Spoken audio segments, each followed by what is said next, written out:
To log into your StackCP control panel, simply visit the StackCP.com website and enter the login details you received via email upon registering with Host Maria Hosting. Your username is the email address you used to register for your Host Maria account. If you did not receive the email with your login details or have forgotten your password, you can reset it by clicking the Forgotten Your Details link. After entering your details, click the Sign Me In button. If you have multiple accounts, select the one you wish to manage.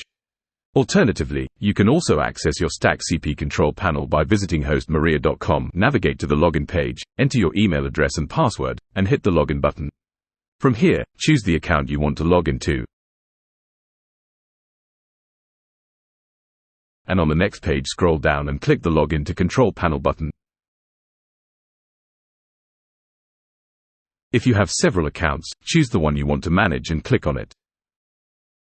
And here you are. Thank you for watching this video tutorial. If you need additional support, please open a support ticket at Host Maria Support Ticketing System. Please do not use emails and do not reply on email notifications, as we can't guarantee a timely answer on these. The fastest and most efficient way to get support is using Host Maria Ticketing System. Thank you.